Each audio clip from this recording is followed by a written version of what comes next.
Boa noite, irmãos, graça e paz.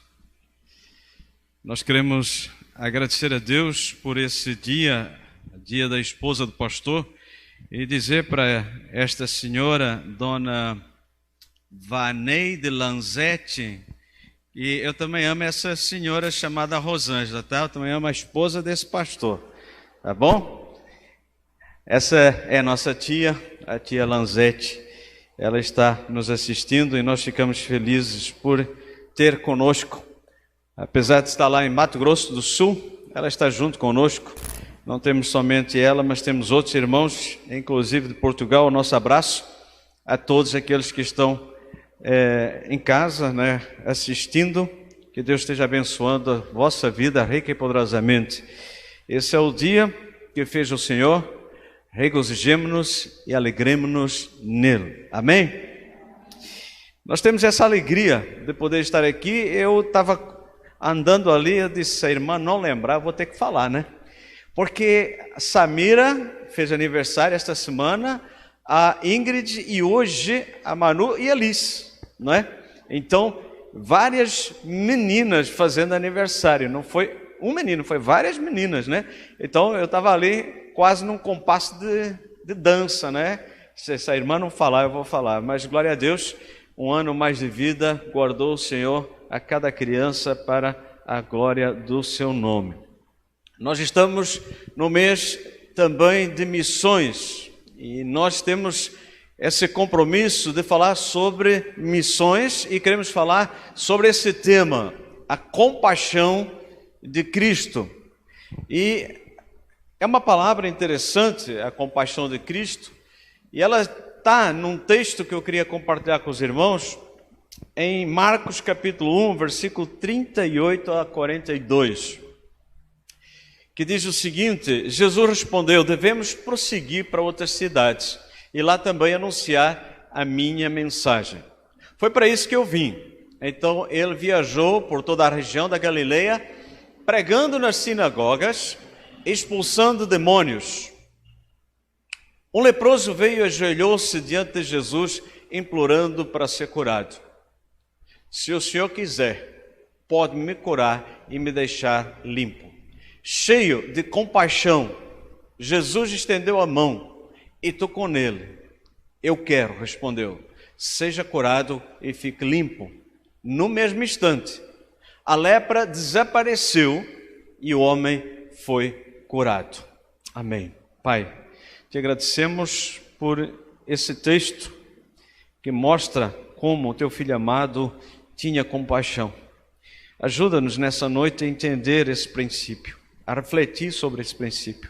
Que o teu Espírito Santo fale aos nossos corações e que nós tenhamos a possibilidade de entender o quanto o Senhor nos ama, o quanto o Senhor estende a sua mão para conosco. Em nome de Jesus. Amém. Irmãos, Jesus estava num determinado lugar fazendo vários milagres e os discípulos foram à procura de Jesus porque ele tinha saído para outro lugar e estava dizendo, olha, o negócio está bom demais, o que a gente vai fazer? Ele disse, não, vamos para outro lugar, eu tenho que continuar, não podemos ficar aqui. E ele seguiu o caminho em um determinado lugar, numa determinada região dessa Galileia, chamada Galileia dos Gentios, onde ele tinha que ser luz. Ele foi surpreendido por uma pessoa, um personagem, uma pessoa que não podia fazer o que ele fez, mas fez, porque ele sabia que aquele que ele estava encontrando era alguém que podia fazer aquilo que ele acreditava que ele poderia fazer, e este era um leproso, e ele veio e implora, ele toma a iniciativa de se jogar no chão, de clamar, de pedir para que Jesus tivesse compaixão e estendesse a sua mão sobre ele. E faz lembrar um pouco a história de Esther, não sei se os irmãos se recordam. Ela teve que ir na presença do rei Assuero, e se ele não estendesse o cetro, ela seria condenada à morte. Se Jesus não tivesse atendido aquele clamor, aquele homem teria que ser apedrejado, porque ele era um impuro. Bem, não vamos falar sobre hoje este homem, porque eu quero dividir a mensagem em duas partes. A primeira parte eu quero falar sobre o que é a compaixão de Jesus. E a segunda parte no dia 20, se Deus assim o permitir, porque no próximo domingo nós temos aniversário da nossa igreja, então será um culto de gratidão, de louvor ao nosso Deus.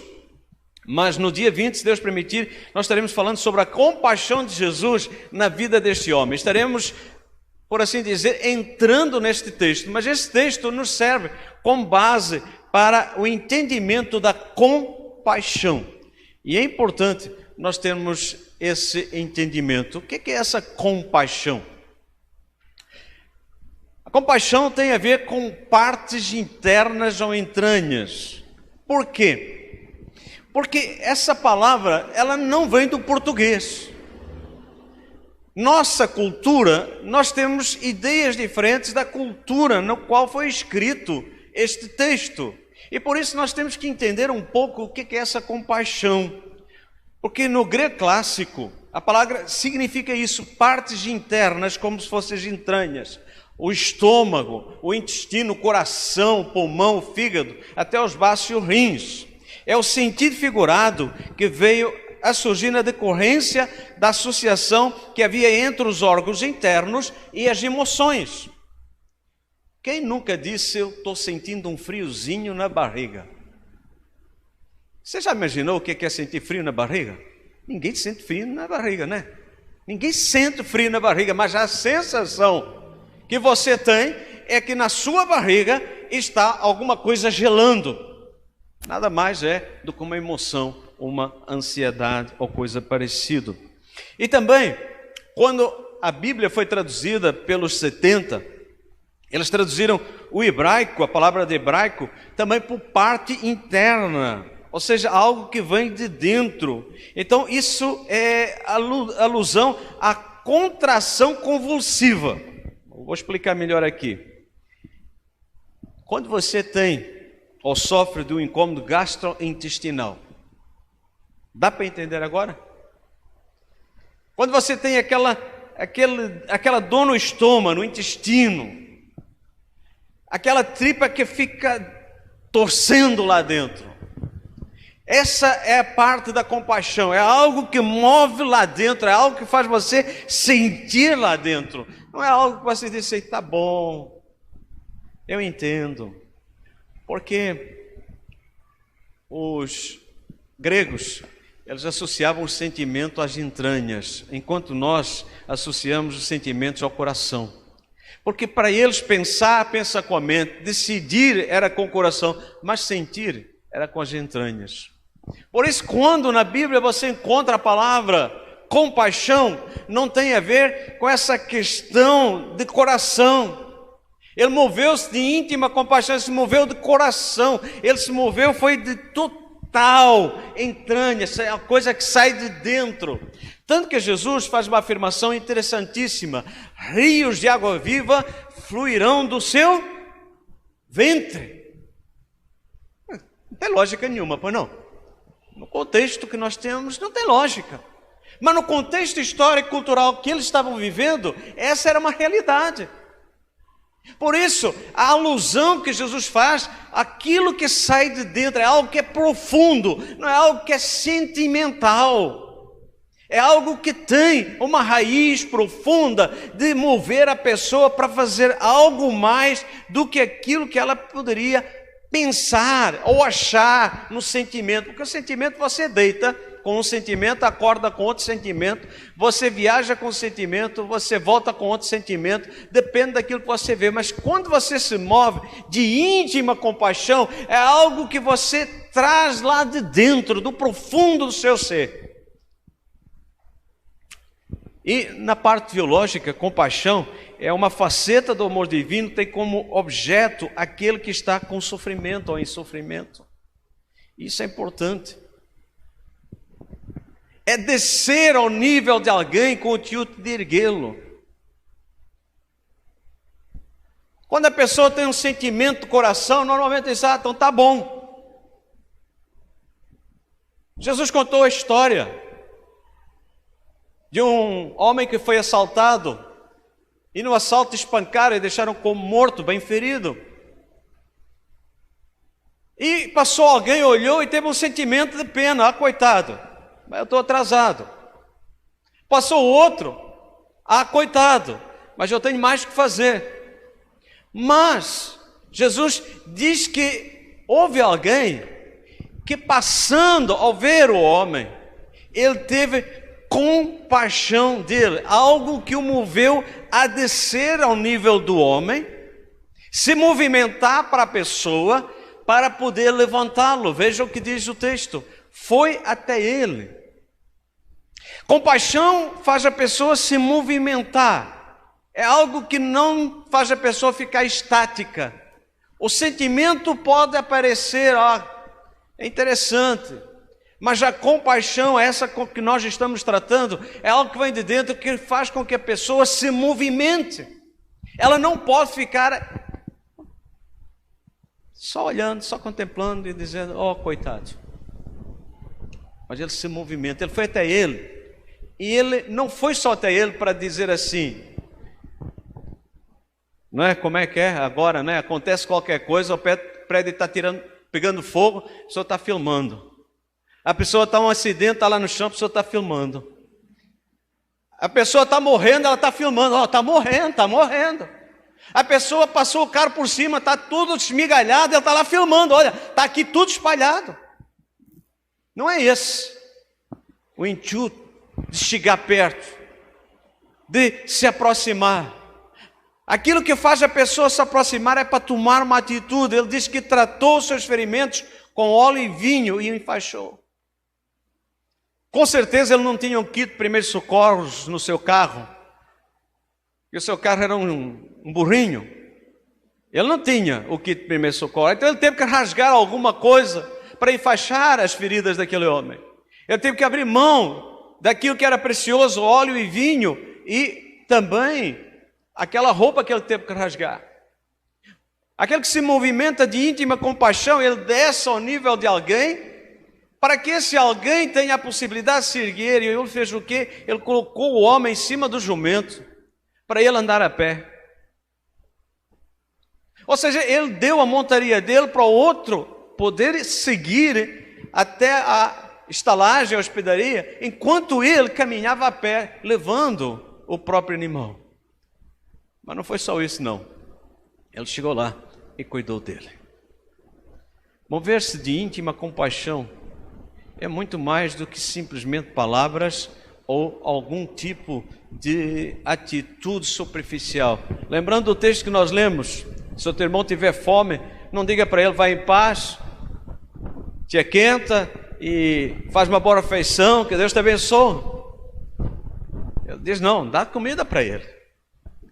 Por isso, o hino que estou fazendo, sou cristão. Por isso também, aquela certeza daquele cântico, que ele é o alfa, ele é o ômega. Ele é o princípio, ele é o fim, ele é o princípio da nossa história, é o fim da nossa história. Com ele reinaremos. É um grande desafio. Nós temos o entendimento de, assim como esse samaritano que se foi movido de íntima compaixão, ele desce do seu animal, ele encontra aquele homem, ele trata daquele homem, ele coloca aquele homem em cima do animal, ele leva até a hospedaria e trata e cuida dele. É um momento claro de exemplo daquilo que Jesus veio fazer na terra. A graça de Deus é uma faceta do amor divino e tem como objeto os indignos. A graça é dada à pessoa indigna. A misericórdia de Deus é dada aos que estão na miséria. Traduzindo, graça é Deus nos abençoando apesar de não merecermos. Tem muita gente que diz: mas eu mereço. Essa nova ideia coach do cristianismo barato. Eu mereço. E a Bíblia diz claramente: você não merece. Os seus pecados o condenam. Mas é para levantar o astral. O crente não tem astral. O crente tem um Deus vivo e verdadeiro, no qual ele crê, e ele sabe que ele é indigno disso, mas ele sabe que a graça de Deus abençoa, apesar de ele não merecer, e a misericórdia desse Deus faz algo extraordinário. É Deus não nos punindo ou castigando como merecem nossos pecados. Por isso a compaixão se dirige ao que está, ou àqueles que estão em sofrimento, tanto físico como psíquico como espiritual. Jesus não veio somente para tratar a questão espiritual. Tem muita gente que faz essa divisão. Deus veio para nos salvar. Não, Deus veio buscar e salvar o que estava perdido. Só busca gente. Não dá para buscar alma penada. Imagina, Jesus veio à procura de almas. Não teve lógica isso. Ele veio buscar e salvar o que estava perdido. Quem estava perdido é o ser humano como um todo. O ser humano como um todo é físico, ele é psíquico, é mental, é emocional, é alma, mas também é espírito. E o espírito precisa de Deus, mas a alma precisa de Deus, o corpo precisa de Deus. É por isso que nós usamos óculos, porque vocês estão aí ainda, não foram embora? Né? Ah não, todo mundo aqui ainda. Significa que você e eu precisamos de óculos porque não enxergamos. É o físico. É o pecado que degenera e vamos degenerando até morrer. O homem tem uma programação de vida até 120 anos. Você sabia disso? Né? Lá dentro do homem, quando ele nasce, tem uma programação. O máximo que ele atinge é 120. Alguns podem até atingir mais um pouquinho, mas o normal é 120. Aí estão à procura dos 120, não encontra ninguém, né? Alguns chegam até 110, mas alguns com 70, 80 anos já estão mais para lá do que para cá. Mas tem outros com 20, 30 anos também já foram embora. Por quê? O corpo é frágil. O jogador no campo de futebol, correndo atrás da bola, parou, teve uma convulsão, os colegas foram lá, tentaram salvar, ele morreu, 20 anos de idade.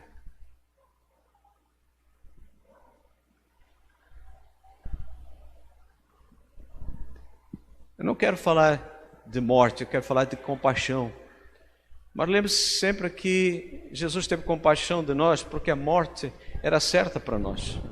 E a morte eterna é a pior morte que tem. É a separação eterna de Deus. Por isso é extremamente importante nós entendermos essa compaixão. Compaixão que se dirige ao homem como um todo. Como cantamos no hino, ele veio para salvar o homem como um todo. E por isso nós temos que olhar para o ser humano como um todo. Ele precisa de cuidar da sua parte física, mas ele precisa cuidar da sua alma, a parte emocional, a parte mental, a capacidade. Mas ele precisa cuidar também do seu espírito. Só que tem uma coisa, do espírito, só Deus pode cuidar, ressuscitando-nos dos mortos, aqueles que estão mortos em delitos e pecados. Só Jesus pode salvar a pessoa. Agora, no campo físico, você pode orar e ser curado e pode ir no médico e ser curado. No campo físico, na parte emocional, na parte mental, você pode ir num especialista e também ser tratado. Mas no campo espiritual não tem nenhum especialista a não ser Deus. Foi por isso que Jesus morreu na cruz do Calvário. Ele veio salvar o homem como um todo, mas principalmente a parte que era impossível ao homem realizar, que era a sua salvação. Por isso ninguém consegue se autossalvar. Estamos mortos em delitos e pecados. Por isso é que precisamos de entender a graça, a misericórdia e a compaixão. Compaixão que toca o físico, o psíquico e o espiritual. E nós podemos dizer que a compaixão possui duas partes. A parte compadecida. Neste caso do leproso é Jesus quem se compadece dele. Mas da parte de quem se compadece deve haver uma identificação com aquele que se tem essa compaixão. Jesus olha para aquele homem e ele se move de compaixão, ele se move de íntima compaixão. É o amor de Deus olhando para o ser humano e vendo, olha, você não merecia, mas eu vou fazer isso. Depois, quando virmos no dia 20 sobre essa questão do leproso, nós vamos ver algumas coisas que realmente afetavam tanto a parte espiritual dele. Ele já estava todo machucado fisicamente. Por aquilo que nós podemos ver, Lucas, no seu relato, ele fala que aquele homem estava em estado avançado da lepra. Estado avançado da lepra significa que ele já tinha perdido partes do corpo dele. Então aquele homem não podia nunca se aproximar, mas Jesus olha com ele e toma essa atitude, essa disposição a amá-lo. Por quê? Porque ele olha para o ser humano incapaz de se autossalvar, de autocurar. Ele se movimenta em direção ao ser humano. E, em segundo lugar, a parte que se compadece, a parte compadecida, que é no caso o leproso, ele fica refém da compaixão de Jesus. Ele fica à espera que ele tenha uma atitude positiva. Ele deseja profundamente que Jesus reaja positivamente e ele tem fé que isso aconteça. Por isso a compaixão, ela se divide nessas duas partes. Aquele que se vai compadecer e aquele que precisa de alguém que se compadeça. Então é extremamente importante nós olharmos isso do ponto de vista espiritual. Nós também precisamos de ter alguém que se compadeça de nós. Mas qual é a atitude que devemos ter para com esse alguém? E nós temos esse texto aí que chama muito a minha atenção, porque ele mostra claramente que esse Criador dos céus e da terra, aquele que poderia muito bem ter descartado o planeta Terra há muito tempo pela maldade do coração do ser humano, ele poderia ter descartado todos os habitantes da Terra. O homem só pensa maldade, só maquina maldade, né? Os irmãos viram o texto que o pastor Jacó colocou sobre aquele rapaz que foi na Ucrânia e ficou debochando das mulheres ucranianas e falando toda aquela barbaridade. Olha o coração do ser humano. Ele disse assim, não podemos criticar, não é crítica, é análise daquilo que ele fez e falou, porque ele expressou claramente o que é o coração do ser humano, podre. Tudo que é podre, tudo que é nojento está saindo dali. É como se fosse as entranhas, em vez de sair, estavam saindo por cima. É nojento pensar nisso, mas é a realidade. Jesus fala claramente isso. O ser humano não tem uma capacidade de filtrar. Ele simplesmente pensa e por vezes fala tudo que é besteira, porque ele acha que tem esse direito. Não tem filtro mais. Interessante falar de filtro. As pessoas colocam filtro conforme a plateia, né? Aí ele colocou na rede social. Foi imbecilidade, foi não sei o que da minha parte. Eu disse, agora depois que falou vai dizer isso porque perdeu um montão de coisas. E vai perder muito mais. E agora quer se redimir assim? Não, agora vai lá na Ucrânia e vai lá trabalhar, vai lá ser uma pessoa que faça alguma coisa diferente, de útil. Mas não, ele quer agora tentar passar, né? Que termine em pizza, só que dessa vez não vai terminar não. Porque assim diz o alto, o sublime, que habita a eternidade, o qual tem o nome de santo, habita no lugar alto, habita no alto e santo lugar. Mas, olha que coisa mais linda, mas habito com você, contrito e abatido de espírito. Habito com você que vem até mim em espírito de adoração, em espírito de reconhecimento da minha soberania. Ele diz claramente, para vivificar o espírito dos abatidos. Vinde a mim, todos estáis cansados e oprimidos, que eu vos aliviarei. Vivificar o coração dos contritos, né? Vivificar o espírito dos abatidos, fazer com que haja mudança. Isso é compaixão, é fazer com que aquilo que não tinha possibilidade acontecesse. A compaixão é o modo operandi de Jesus, o modus operandi de Jesus. O que significa isso? É forma de ser, de estar na sociedade. Jesus andava por todas as cidades e todos os povoados da região, ensinando nas sinagogas. O que era a compaixão de Jesus? Era ele andando por todo lado, fazendo o bem, curando todos os tipos de enfermidade e doença. E quando via as multidões, ele teve compaixão delas, pois estavam confusas, desamparadas, como ovelhas sem pastor. A compaixão é a síntese da obra de Cristo. Foi Paulo quem disse, Paulo quem disse, esta palavra vós bem sabeis, foi proclamada por toda a Judeia, começando na Galileia, depois do batismo de João pregou. E diz a respeito de Jesus de Nazaré, como Deus o ungiu com o Espírito Santo e com poder. Ele andou por toda a parte, fazendo bem, curando todos os oprimidos pelo diabo, porque Deus era com ele. E somos testemunhas de tudo quanto ele fez, tanto na terra dos judeus como em Jerusalém. Perdão, é Pedro quem está falando. Ou seja, há uma razão. Como é que Jesus fazia? Ele fazia tudo isso. Aqui essa síntese dessa obra, e a obra dele era a compaixão.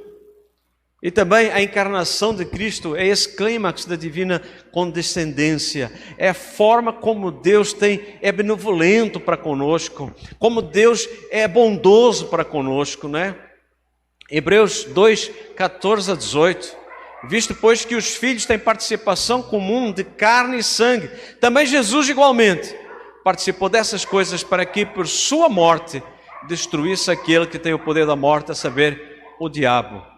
E livrasse todos os que, pelo pavor da morte, estavam sujeitos à escravidão por toda a vida. Por isso mesmo, era necessário que todas as coisas ele se tornasse semelhante aos irmãos, para ser misericordioso e fiel sumo sacerdote nas coisas referentes a Deus e para fazer propiciação pelos pecados do povo, pois naquilo que ele mesmo sofreu, quando foi tentado, é poderoso para socorrer os que estão sendo tentados. Ou seja, aquilo que Jesus foi, a compaixão de Jesus, continua a ser uma compaixão hoje, que pode atingir cada um de nós e aqueles que estão à nossa volta. Por quem Jesus teve compaixão? O texto diz claramente, porque o Filho do Homem veio salvar o que estava perdido. Em outro texto diz, porque o Filho do Homem veio buscar e salvar o que estava perdido. Jesus teve compaixão para curar e libertar pessoas de vários males. Irmãos, é extremamente importante que nós olhamos e vemos a diversidade daquilo que Jesus fez, o toque que ele teve nas pessoas, como ele não tinha e nunca teve acepção de pessoas. Os paralíticos, os leprosos, os cegos, os surdos, os mudos, as pessoas com febre, as pessoas com hemorragia, as pessoas que tinham atrofia, até uma orelha cortada ele restaurou. Inclusive, ele fez diferentes libertações de pessoas que estavam escravizadas por Satanás.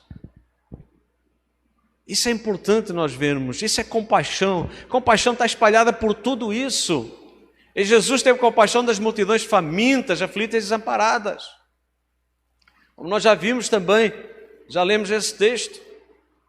É importante nós olharmos que Jesus tinha um olhar individual, mas tinha um olhar também coletivo. Assim como Ele conhece você, Ele conhece essa igreja. Assim como Ele conhece essa igreja, Ele conhece essa cidade. Assim como Ele conhece essa cidade, Ele conhece esse estado, Ele conhece esse Brasil, Ele conhece o mundo. Em terceiro lugar, Jesus teve compaixão dos marginalizados, dos excluídos. Irmãos, não foi à toa que Jesus foi para a Síria e Fenícia. E lá ele libertou, ou melhor, ele curou a filha de uma mulher cananeia. Ela sofria de xenofobia. Os judeus, eles eram um povo mau. Você pensa que o judeu era uma coisa boa? Quando Jesus veio, eles quiseram matá-lo e mataram. Era um povo mau. Eu não estou falando que os judeus hoje são um povo mau, não estão. Estou dizendo que naquela época eles eram maus, porque eles consideravam o sírio-fenício como pessoa de segunda categoria. Eles eram estrangeiros, eles odiavam o sírio-fenício, mas eles também odiavam os samaritanos. Eles faziam uma oração para que Deus amaldiçoasse os samaritanos. E Jesus chega e abençoa a mulher samaritana, porque ele teve compaixão dos excluídos, marginalizados. Nós podemos olhar para o Brasil e pensar em todos os excluídos, em todos os marginalizados. Mas Deus também, ou melhor, Jesus também teve compaixão do Zaqueu. Existia um preconceito muito grande. Você sabe quem era Levi? Levi é Mateus. Foi discípulos de Jesus. Estes dois eram cobradores de impostos, eram publicanos. Zaqueu era chefe, talvez, do Levi.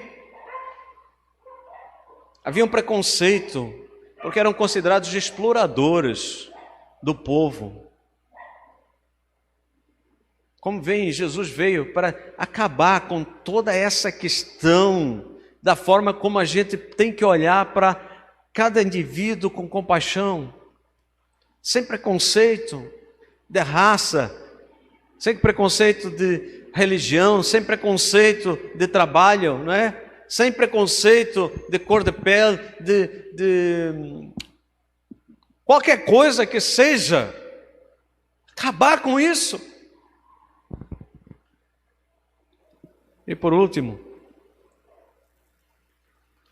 Jesus tem compaixão das famílias enlutadas. Foi só esses 4 exemplos que eu quis pegar para que nós pensássemos nessa compaixão de Jesus. Jesus citou o filho de uma viúva. Jesus está vendo, na contramão da alegria, estava vindo a tristeza. Ele estava liderando um grupo de pessoas que estavam falando sobre milagres, era uma alegria só. E na contramão vinha uma viúva que ia enterrar o seu único filho. E Jesus olhou para aquilo e se choca. Ele se move de compaixão e chega para a mulher e diz: não chore. Não chore, há esperança. Ele trouxe esperança para aquela mulher.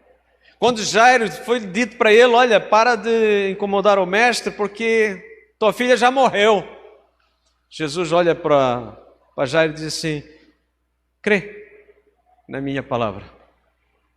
Ou seja, Jesus transmite uma palavra de confiança, de segurança. E quando ele ressuscita aquela menina, ele não permite que as pessoas incrédulas assistam aquilo. Porque a incredulidade não tem lugar para receber bênção. É por isso que nós vivemos num mundo chamado cristão, em que as bênçãos não chegam, porque o povo é incrédulo. As pessoas falam de Deus, dizem que creem em Deus, mas não têm fé. Não tem amor, porque não é fé simplesmente dizer eu tenho fé. Eu acredito que o meu cachorro também tem uma fé. Quando eu faço assim, vamos passear? Ele sai logo correndo, feliz da vida. Ele diz: vai me levar para passear. E ele não duvida, ele sobe a escada, ele fica pulando. Aquilo é uma fé cachorra, uma fé canina. Eu acredito que tem muito cristão que tem uma fé canina. Não tem discernimento que a qualquer momento aquela fé é uma fé vazia. Ele está vivendo iludido de uma coisa que ele próprio não experimenta. Ele próprio não tem dentro das suas entranhas aquilo que Jesus disse: rios de água viva fluirão do seu ventre. Ou seja, todo aquele que aceita Jesus como Senhor e Salvador, ele tem essa íntima compaixão, porque é algo que sai de dentro. Por que eu questiono muita gente sobre a questão de salvação? A pessoa não gosta de ler a Bíblia. Espera aí, você não gosta de ler a Bíblia? Você ama a Jesus? Ama, mas não gosta de ler a Bíblia? Não. Como? Se uma das coisas extremamente muito importante é paixão pela leitura daquilo que é o autor da nossa história. Ele é autor da Bíblia, ele é autor da nossa história. Então como é que eu não vou ter paixão por ler a Bíblia? É muito cansativo. Cansativo é ver novela, é ver jornal, é ver as notícias. Isso é cansativo. Isso é desmotivador. Eu detesto ver jornal, eu fico nervoso. A minha esposa disse: olha o que está acontecendo. Eu vou lá, eu fico nervoso, não dá para ver não, eu vou embora. Aquilo dá raiva de ver. Bíblia não. Você lê a Bíblia e fica em paz, fica zen. Por que eu estou falando isso? Porque a pessoa que diz que ama a Deus e não tem prazer na comunhão dos santos, não tem prazer no culto, não tem prazer na EBD, não tem prazer na sala de oração, não tem prazer nas coisas que são de Deus, eu pergunto, meu irmão, você é salvo? Você é salvo? Tem certeza da sua salvação? Porque é estranho eu dizer que amo a minha esposa e não sentir emoção por ela, não sentir paixão por ela. Não vou utilizar outras palavras aqui que são escandalosas, né? Que as pessoas usam, né? A pessoa sente carinho, A gente, aquela coisa, não é verdade? Ela ontem acordou e disse assim: amor, estou bem não, tira-me daqui, leva para dar uma volta. Eu disse: vamos para onde? Como é que eu vou ficar olhando para ela, vendo eu sofrer e dizer se está sofrendo, hoje não vai dar não. Vamos pensar outro dia para sair, vamos pensar outra... Não toma aqui gabando nada, não sou nada disso que você está pensando, achando que eu sou super pai, super marido, não sou nada disso, eu só estou dizendo para você que eu amo a minha esposa, então não tem como eu não sentir paixão, eu não sentir vontade de estar com ela, de sair com ela, entendem? Como é que alguém diz que ama a Deus e não tem prazer naquilo que é de Deus? Eu acho estranho. O salmista dizia no Salmo 1 que o prazer do salvo, daquele que está enraizado no Senhor, o prazer dele é meditar na sua lei de dia e de noite. O prazer do cristão é meditar e obedecer às palavras de Jesus. Vós sereis meus amigos se fizerdes o que eu vos mando. Não tem espaço para si, mas cada um é responsável por si. Meu irmão, aqui não estou puxando a orelha de ninguém, não estou mandando indireta para ninguém. Sinta essa vontade de pensar o que você quer, mas eu não estou fazendo nada de indireto. Estou dizendo, se Jesus fez tudo isso e disse que eu vou ter algo em mim que sai de dentro de mim, como é que eu posso viver uma vida tépida, morna, em que Ele próprio diz, o Senhor Jesus diz: era bom que fosse ou quente ou frio, nem quente nem frio tu és, vomitar-te-ei da minha boca. Meus queridos irmãos, compaixão levou Jesus até a cruz. Muita gente fala que foi amor que levou Jesus à cruz. Claro que foi amor, Deus amou o mundo de tal maneira, mas a compaixão que nós vimos aqui foi claramente a demonstração dele descer ao mais baixo para levantar os que estavam lá. E ele foi até às profundezas para nos tirar do vale das trevas, do vale sombrio da morte, para nos tornar seus filhos. Meu querido irmão, meu querido amigo, você que assiste, não deixe as coisas desse mundo tomar lugar. Lembre-se de uma coisa: quem aceitou Jesus como seu Salvador, ele não é mais cidadão desse planeta Terra. Você tem que cumprir com as suas obrigações, tem que pagar impostos, tem que fazer todas as coisas normais, mas você tem que pensar nas coisas que são de cima. Por que há tanta frustração do crente? Por que há tanta frustração na religião? Porque as pessoas querem Jesus, mas querem o mundo ao mesmo tempo. E não combina. O mundo e Cristo não combinam. Deus dê graça para você entender que a parte melhor, quando Jesus estava conversando com Marta e Maria, Marta, bastante chateada com Maria, que não estava ajudando coisa nenhuma, ela vira para Jesus: Jesus, não te incomodas que essa minha irmã fique aí sentada só ouvindo o Senhor fazendo aí umas palestras?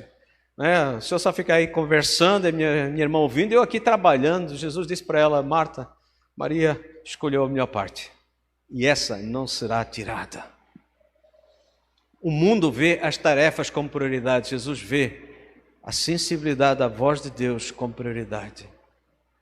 Nós teremos vidas muito mais radiantes, muito mais extasiantes, muito mais apaixonantes, se nós nos dedicarmos mais a Deus, a leitura da sua palavra, a oração, a meditação, a comunhão, ajudar as outras pessoas, porque nós não fomos chamados para não ajudar, nós fomos chamados para ajudar, para abençoar outras pessoas. Que Deus dê a graça de entender isso, para a glória do seu nome. Está passando aqui? Considerações finais. Vimos o que é compaixão.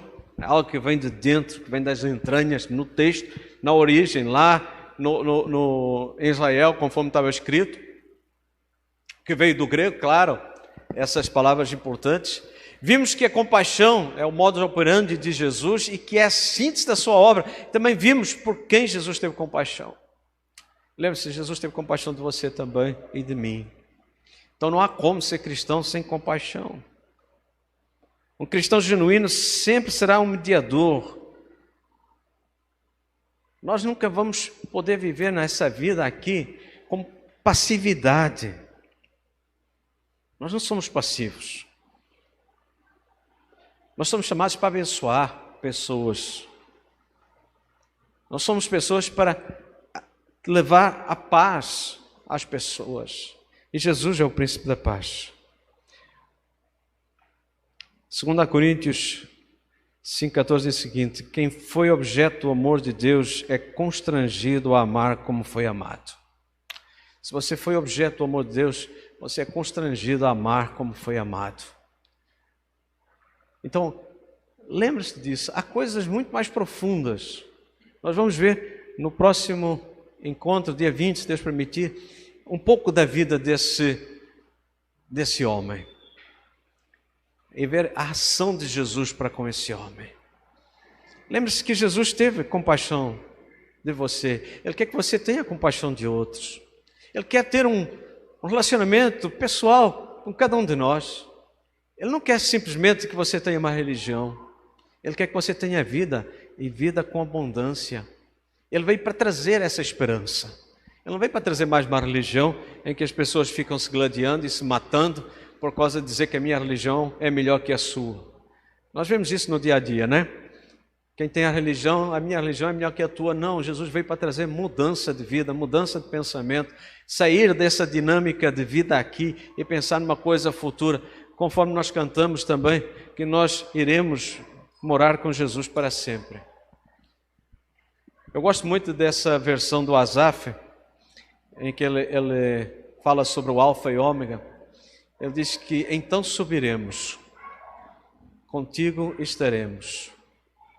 Porque quando nós subirmos, irmãos, essa terra aqui, ela vai ser destruída pelo fogo. E uma nova terra e um novo céu, Deus vai preparar. Então nós não vamos estar aqui para essa destruição. Nós não vamos estar aqui. Então, pense nas coisas de cima. Naquilo que dá esperança, naquilo que dá gana, vontade. Aquela sensação que você viu na bisavó. Abençoa meu bisneto. Nós não o vemos, mas já o amamos. Que coisa, né? Que palavras gostosas, né? Que ele sai de dentro. Ela já vive sem ainda ter, como se já tivesse. O Zé também, mas o Zé não é muito falar, né? Ele só fica com o topete tirando onda na EBD com aqueles que não têm cabelo. Eu estava lá, Zé. Eu estava lá. Que Deus nos dê essa graça de termos essa movimentação interior para glorificarmos o nosso Deus. Amém? Paz e amor, infinita misericórdia.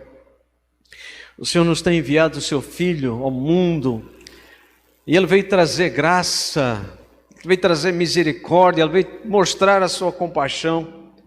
E nessa compaixão nós queremos viver dela e para ela, para entendermos o quanto o Senhor nos amou, o quanto o Senhor deu para que nós pudéssemos ter vida e vida eterna. Mas também queremos te pedir que nós sejamos instrumentos dessa graça e dessa misericórdia e dessa compaixão nesse mundo.